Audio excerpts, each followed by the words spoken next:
쉽지 않은 용서, 그러나 해야 하는 용서. 우리 한번 따라 하실까요? 쉽지 않은 용서, 그러나 해야 하는 용서.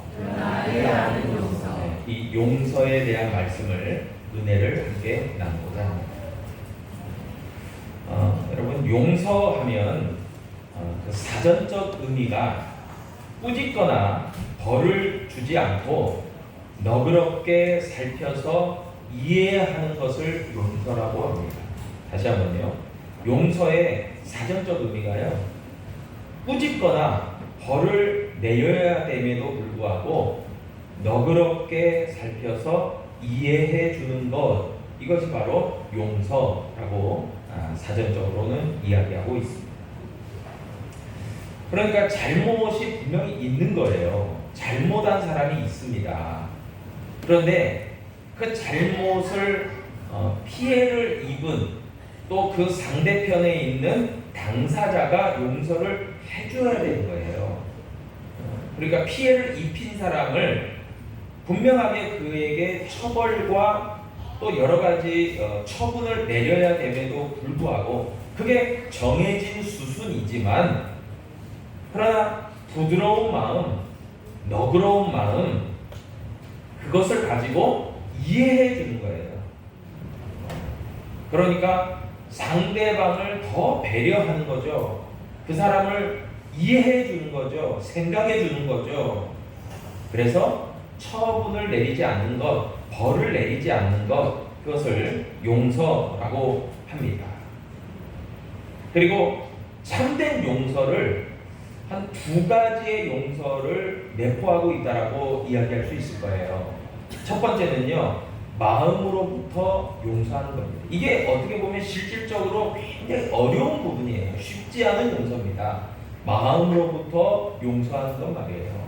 그리고 두 번째 용서가 있다면 실질적으로 처벌을 내리지 않는 것, 그것이 바로 두 번째 어떤 용서일 겁니다. 이것을 포함해서, 그러니까 진정한 용서는 마음으로부터의 용서와 그리고 실제적인 처벌을 내리지 않는 것을 포함한 것을 용서라고 우리가 생각해 볼 수 있습니다. 그런 점에서요, 지금 오늘 마태복음 18장을 통해서 예수님께서는 천국에 대한 비유를 얘기하고 계세요. 천국 비유. 그래서 23절에도 보니까 그러므로 천국은 그 종들과 결산하려 하는 어떤 임금과 같다. 그래서 이 용서의 어떤 개념과 더불어서 천국이 바로 이와 같다, 이렇게 용서해준 임금님과 같다라고 설명해주고 있는 거예요. 그러니까 우리가 천국의 개념과 이 용서의 개념이 합해져 있다라는 것을 우리가 인지하고 기억하고 말씀을 한번 들어가 보도록 그렇게 하겠습니다. 여러분, 하나님 나라는 용서하는 나라고 화해하는 나라고 화목한 나라예요. 그래서 성경에서는 샬롬이라고 하는 평화의 나라가 하나님 나라입니다.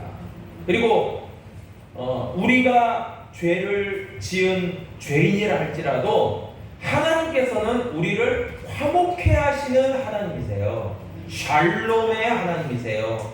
화평과 평화의 하나님이세요. 그런 의미에서 이 용서가 어느 면에서 보면 상당히 이렇게 일맥상통하다라고 볼 수 있을 겁니다. 이제 오늘 본문 말씀, 이 마태복음 18장 15절 이하의 내용을 살펴보면 먼저 15절이 이야기합니다. 내 형제가 죄를 범하거든 가서 너와 그 사람과만 상대하여 권고하라. 만일 들으면 내가 내 형제를 얻은 것이다. 그렇게 이야기해주고 있습니다. 여러분, 이렇게 하는 이유가 있어요. 죄를 따져 묻는 것이 목적이 아니에요. 1차 목적이 너 죄를 지었어, 너 처벌받아야 돼, 너 죄인이야, 그게 아니라요. 바라는 목적이 죄를 용서해 주기 위해서 이렇게 하는 거예요. 15절에 말씀해요. 그리고 마음으로부터 용서하기로 작정했기 때문에 용서하려는 이가 먼저 범죄한 자를 찾는 거예요. 예, 먼저 사랑을 베푸는 겁니다. 용서의 적극성을 보여주고 있어요. 그런 의미에서 천국 비유에 해당하는 이 마치 용서하기를 작정한 어떤 임금은 바로 하나님 아버지예요. 우리 하나님께서는요, 우리를 사랑하시기 때문에 우리를 용서하시기를 원하시는 하나님이라는 거예요. 그럴 때에 이제 용서를 받는 사람이 있겠죠. 용서를 받는 사람, 용서를 해주는 분과 용서를 받는 사람이 있겠죠.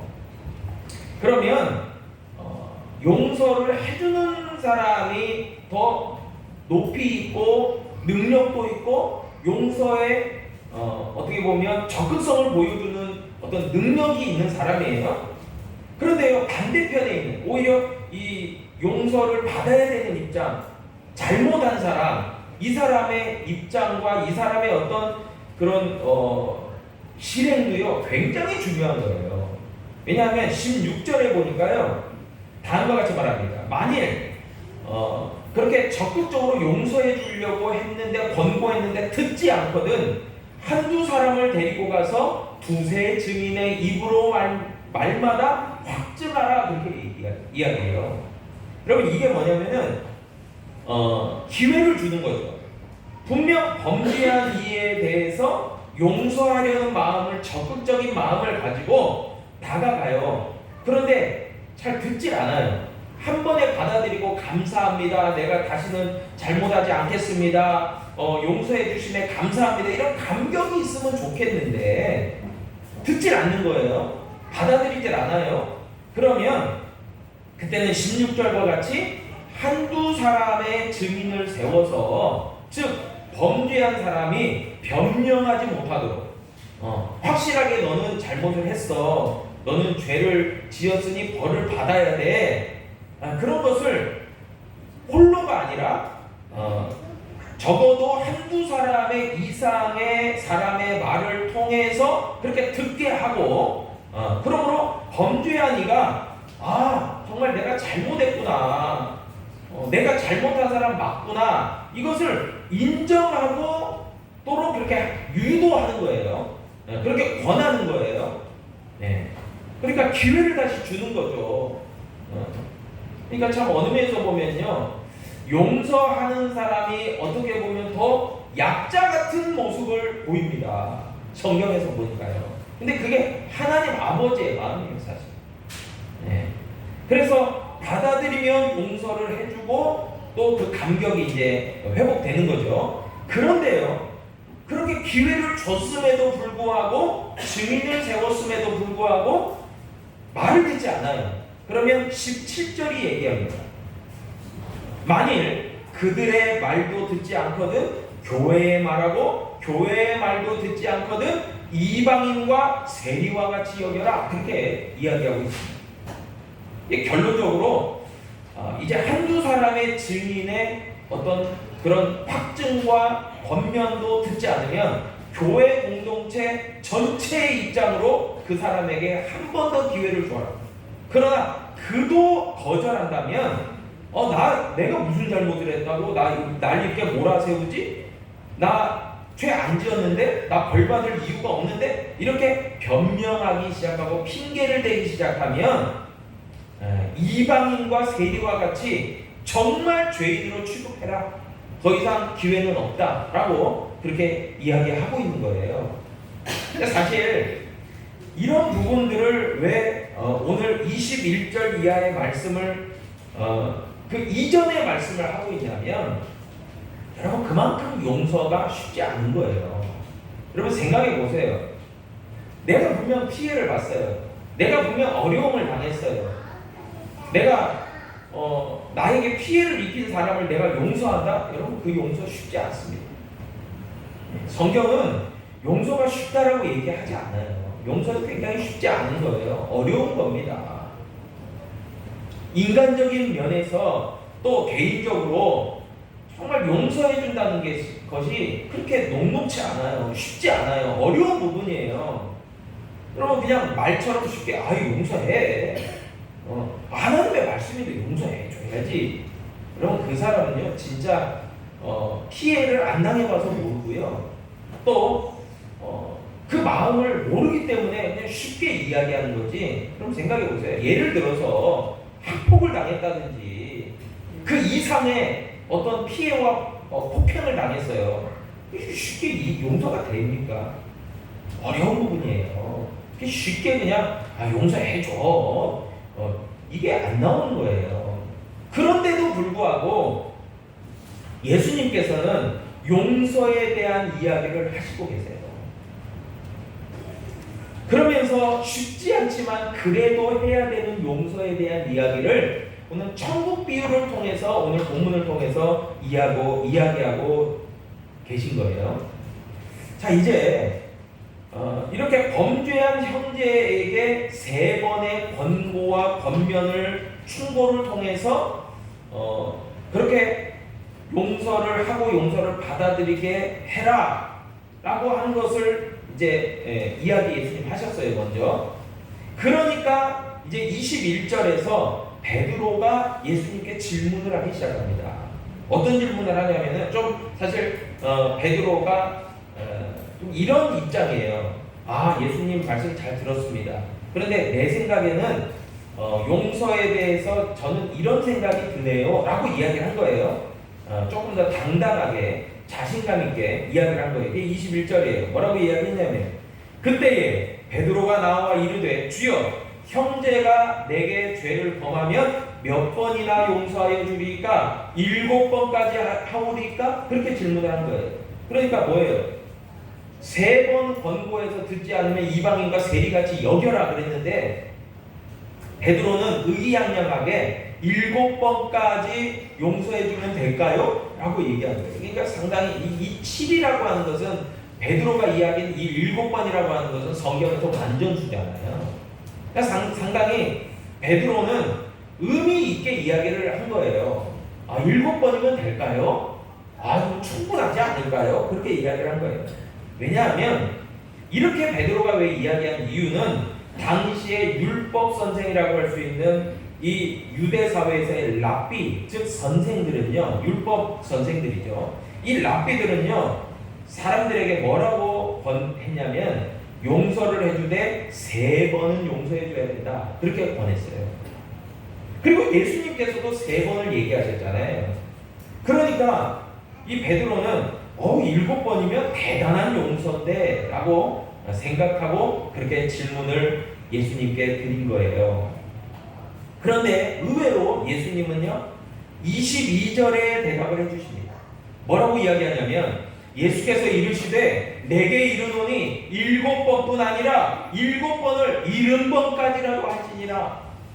7번이 아니라 7번을 70번까지 해라. 여러분 단순 계산하면은 7 곱하기 70 하면 77에 49, 490번이에요. 여러분 3번이 아니라 7번이 아니라 490번이라도 용서하라 그 말이잖아요. 단순 계산하면. 여러분 그런데 이 490번은요 7이 완전수고 70이 또 완전수인데 그것을 곱했잖아요. 그러니까 이것을 뜻하는 것은요 무제한이라는 뜻이에요. 용서에는 제한이 없다 그 얘기를 하신 거예요 예수님께서. 그러시면서 이제 마태복음 18장 23절로 24절에 용서할 줄 모르는 종에 대한 비유의 이야기를 지금 이제 23절로 34절에서 하고 계시는 거예요. 그러니까 이 무제한적 용서에 반하는 그런 대표적인 인물을 하나 세웁니다. 그 이야기를 하시는 거예요. 근데 이게 천국 비유예요. 잘 해석하셔야 돼요. 이 이야기를 용서의 개념을 우리가 들으면서 뭘 떠올려야 되냐면 결론적으로 하나님 나라 천국을 생각해야 돼요. 그래야만 이 비유의 정확한 해석이 되는 거예요. 23절에 보니까요. 그러므로 천국은 그 종들과 결산하려 하던 어떤 임금과 같다 했어요. 제가 서두에도 이야기했듯이 하나님이시잖아요. 이 임금님은. 그러니까 하나님은 우리를 너무나 사랑하시니까 죄인된 우리들을 용서하시기를 원하시는 하나님이라는 거예요. 그 임금님이에요. 그리고 그 임금님께서 정말 모든 것의 주가 되시잖아요.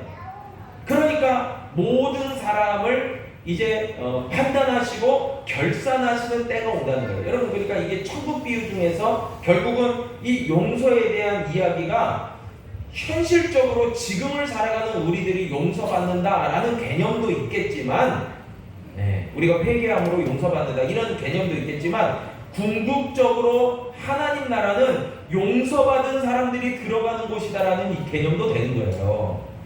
우리는요, 하나님 앞에 용서받아야 천국 갈 수 있는 거예요. 그러니까 용서받지 못하면, 사죄의 은총을 받지 못하면 하나님 나라 들어갈 수가 없어요.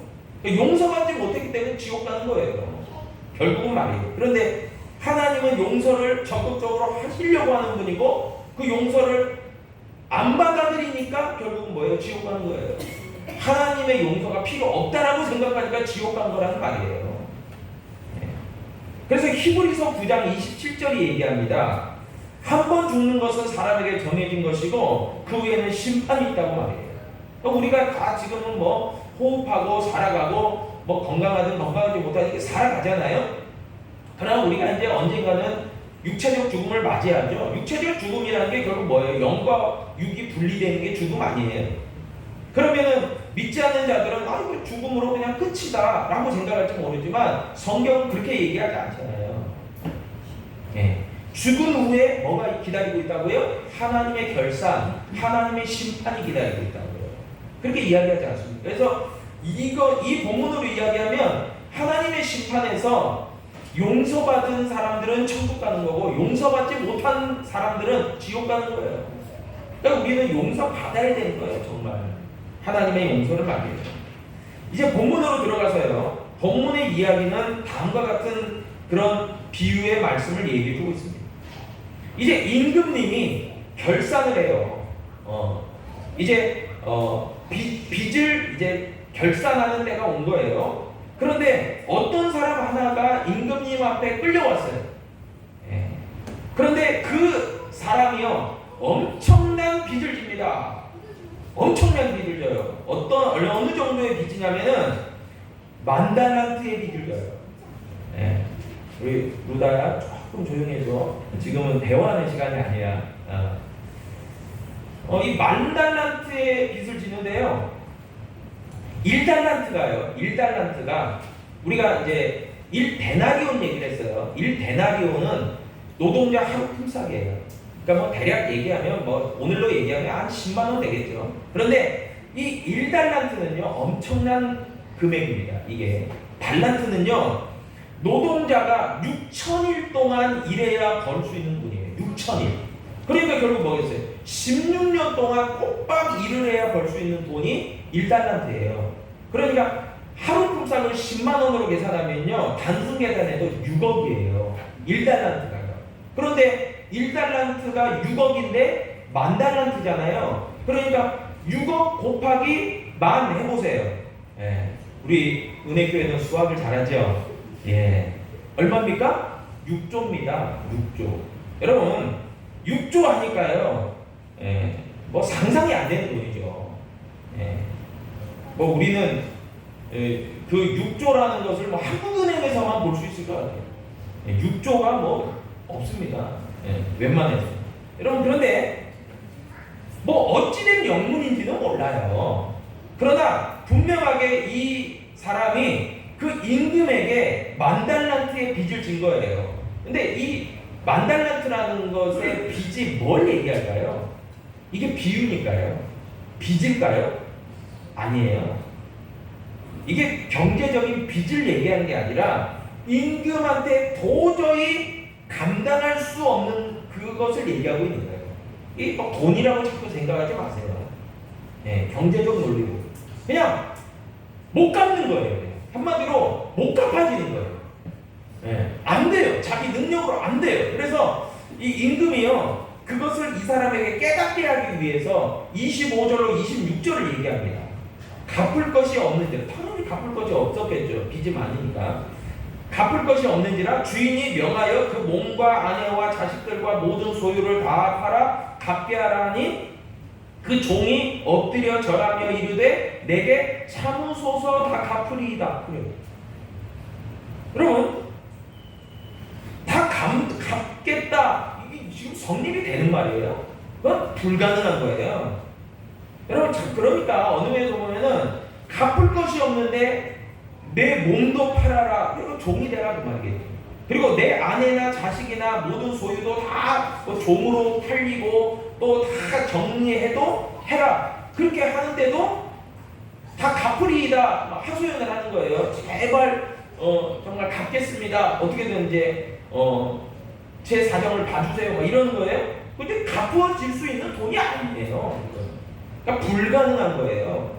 자신의 소유인 어떤 모든 것, 뭐 가족, 심지어 모든 것을 다 해도요 갚을 수가 없어요. 이건 불가능에 가까운 불가능한 거예요. 그런데 그런 것을 임금이 알아요. 도저히 안 된다는 걸 알아요. 그렇기 때문에 27절과 같이 그 주인은 결론을 내립니다. 뭐라고 결론 내립니까? 그 종의 주인이 불쌍히 여겨 놓아보내며 그 빚을 탕감하여 주었다. 다 면제해 줬다는 거예요.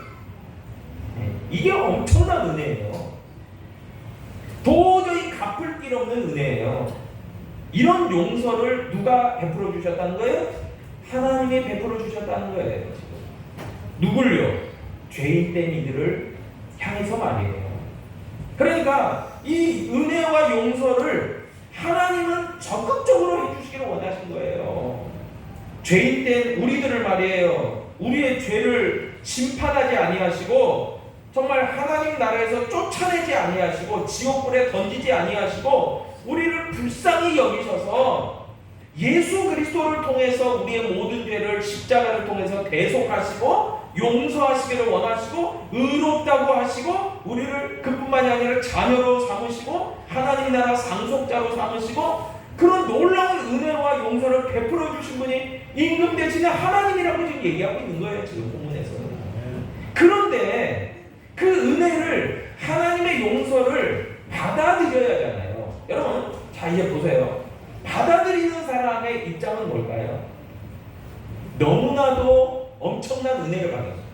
너무나도 갚을 길 없는 용서의 은혜를 받았어요. 그럼 이 사람은 정말 변화되는 거예요. 변화돼야 마땅해요. 그래서 정말 이 사람은 이제 새 사람이 돼야 돼요. 새로운 삶을 살아야 돼요. 이전 것은 지나갔으니 보라 새 것이 된 거예요. 그렇게 살아야 돼요. 그런데 오늘 본문이 뭐라고 이야기해주고 있냐면 이제 그런 엄청난 용서와 은혜를 받은 이 빚을 탕감받은 1만 달란트의 빚을 탕감받은 종이요 이제 집으로 자유롭게 돼서 돌아갑니다. 자유롭게 됐어요. 이제는 구속될 필요가 없어요. 자유롭게 된 거예요. 그런데 문제가 생깁니다.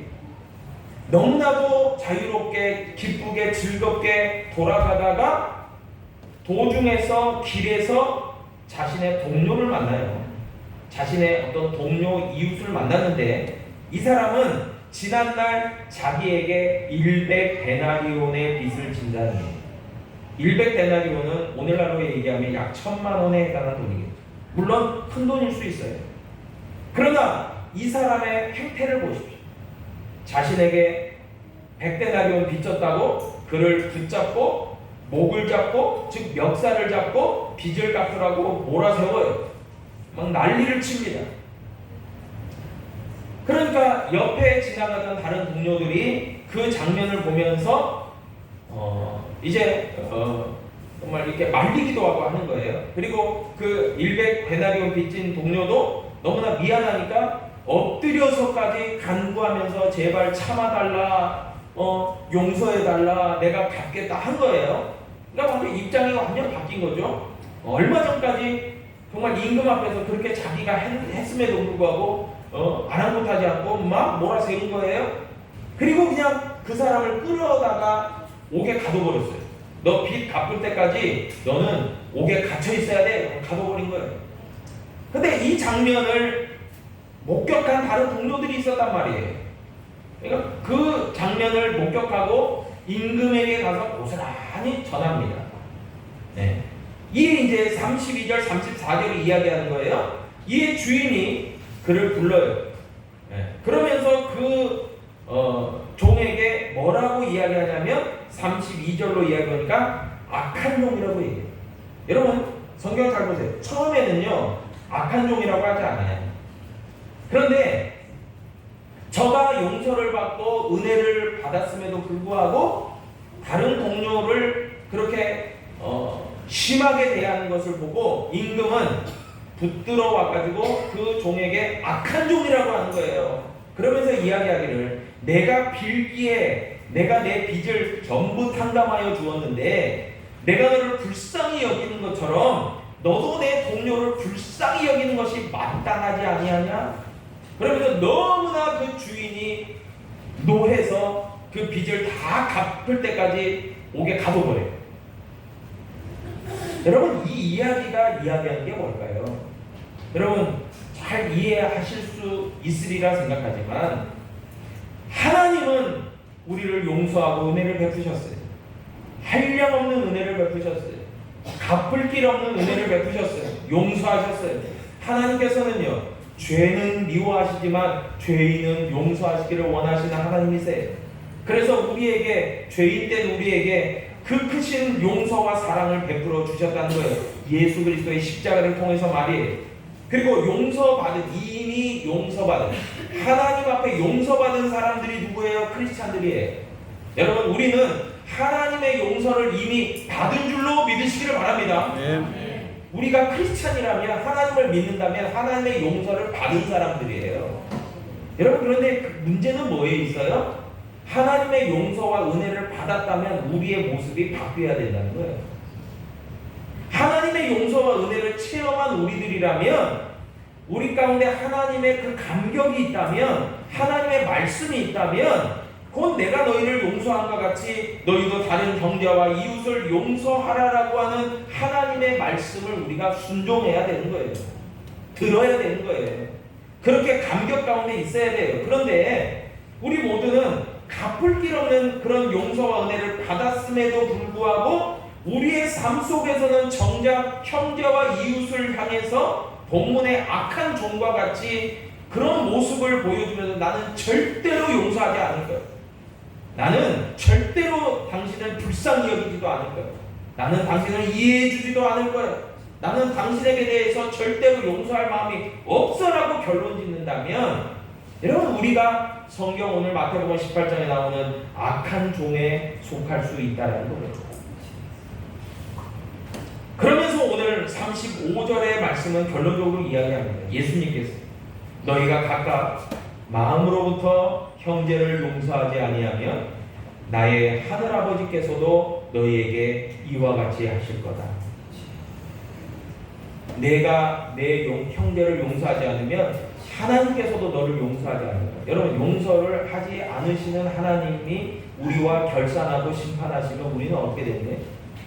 우리는 죄 있다라고 하고 낙인 찍혀서 지옥불에 던져져야 되는 거예요. 여러분 분명히 용서는 쉽지 않아요. 개인적으로, 감정적으로 또 여러 가지 상황적으로 용서는 쉽지 않아요. 제가 용서를 쉽다라고 얘기하지 않아요. 그러나 분명한 것은 그럼에도 불구하고 용서는 해야 된다는 거예요. 성경의 말씀이에요. 나에게 마음에 상처를 주고 피해를 주고 나의 것을 도적질하고 배신하고 욕하고 때리고 아프게 했던 그 사람들, 너무나 내 몸과 마음이 아프고 힘들었던 그 상황을 놓고 보면 정말이지 용서는 쉬운 선택과 결정이 아니에요. 쉽게 용서하라고 이야기할 수 없습니다. 너무나 쉽지 않아요.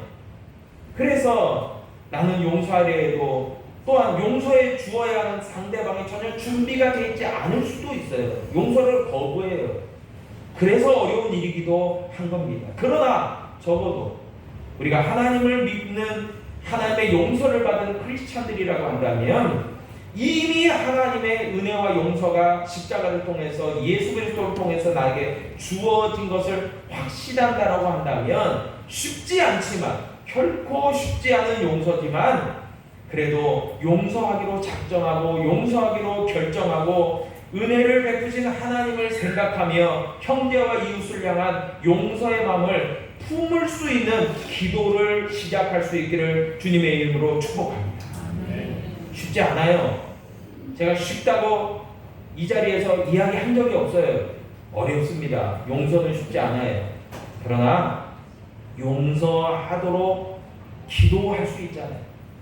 용서할 수 있는 마음을 하나님 나에게 부어달라고 기도할 수 있잖아요. 그리고 정말 나로서는 용서할 수 없지만 하나님의 마음을 가지고 하나님의 성령의 인재를 통해서 내가 용서할 수 있는 사람 될 수 있도록 하나님 나를 도와주세요. 나를 붙들어 주세요. 그렇게 기도하고 결정할 수 있잖아요. 여러분, 오늘 마태복음 18장의 말씀이 저와 여러분 가운데 은혜가 되신다면 우리가 오늘부터 정말 용서가 어려운 그 이웃을 향해서 용서할 수 있는 마음을 달라고 기도하고 용서를 작정할 수 있는 저와 여러분 될 수 있기를 다시 한번 주님의 이름으로 부탁을 드립니다. 아멘. 기도하겠습니다. 아버지 하나님,